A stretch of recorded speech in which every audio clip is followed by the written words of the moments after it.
Hi everyone. I really miss you guys, and I'm sorry I'm not there to teach you all this wonderful stuff. But I'm here in my virtual classroom at home, and hopefully I will see you next week. But what we're going to talk about today is we're going to talk about reading strategies. And if you'll look up on the wall, there's a big orange poster, and I put it up there last week, and it's for it lists all the different reading strategies that you use when you read, whether you know it or not.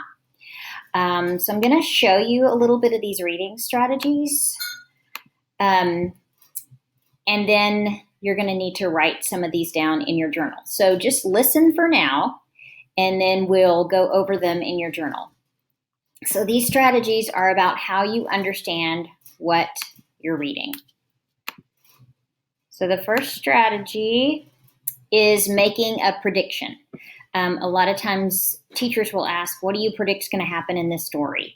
You can make a prediction by looking at the cover, by reading the back, by reading the first couple of pages, or if it's a series, you can predict what's going to happen based on the story that you read before. So basically, you're making informed guesses. Let me get my little pointer. You're making informed guesses about what you think might happen. Next is visualization. So you use your eyes and you use the words in the story to help you visualize and create mental images of what you think is going on. This is really helpful when there are descriptive words in a story, like the boy's dirty tennis shoes with ratty laces. It kind of gives you a visualization of what his shoes look like. The next thing you do, whether you know it or not, when you read, is you make connections. You can make text-to-text connections down here. Like, I can connect this book with another book that I've read. You can make text to self. Well, that boy has lost a pet before in the story, and so have I. Or text to world. If you're reading a story about a pandemic that happened back in the 1800s, that would be a text to world connection because you can make that connection with what's going on right now in our world. Next is summarizing. You guys have been doing this since third grade. Who wanted but so then? Do you remember that? This is retelling your story in your own words based on text evidence.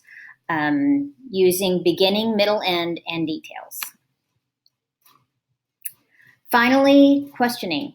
This is one that I really like to use a lot because I'm always asking questions while I'm reading. Like, why did the character wait to do something? Why did the author choose to use that setting?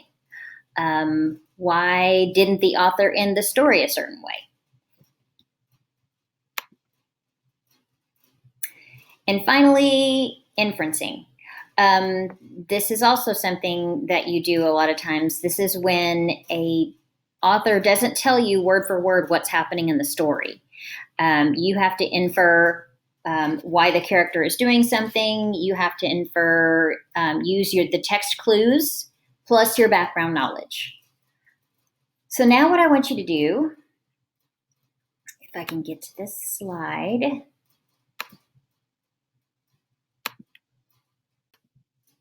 Okay, so now what we're going to do is I want you to go to skills in your journal. So I'm going to give you a couple of minutes to do that. And in skills, you should have 6 sticky notes. All right. So in your sticky notes,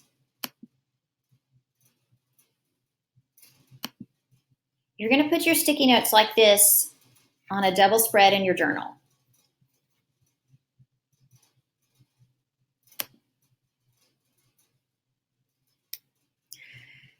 So on the first sticky note, and it doesn't matter if they're green, it doesn't matter what color they are, I just chose green. The first one you're going to put predict, okay? And underneath predict, you're going to write This is where you make predictions. I predict this story is about. These are just sentence starters to kind of help you remember what these strategies are about. If I'm going too fast, you can pause or you can have the substitute teacher pause.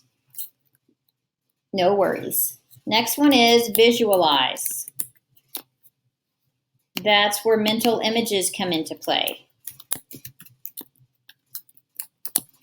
Mental images that come with the words of the story.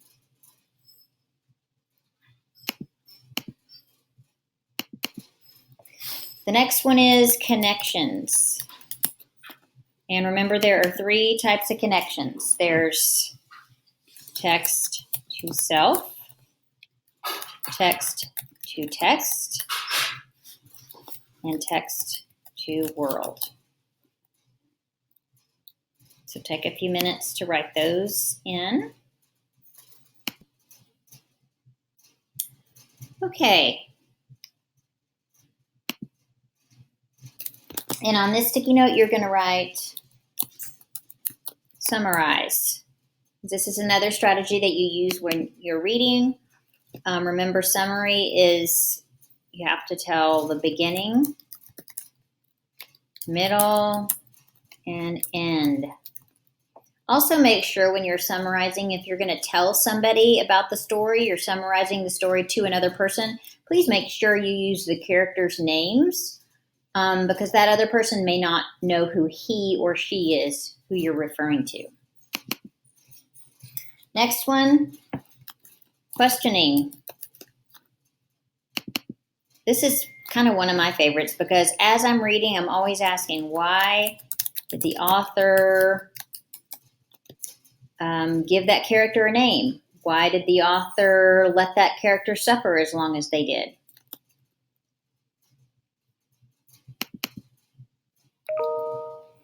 And the last one is inference. This is information that you find that is not written out in black and white word for word. This is information that you have to determine using text. Actually, I'm going to say context clues and background knowledge. Things that you already know.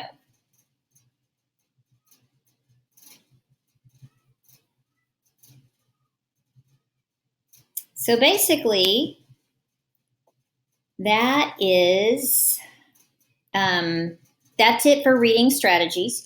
You're going to have another assignment that I'm going to put in here that you're going to use your own book to choose one of these reading strategies, but I'll explain that in the next one.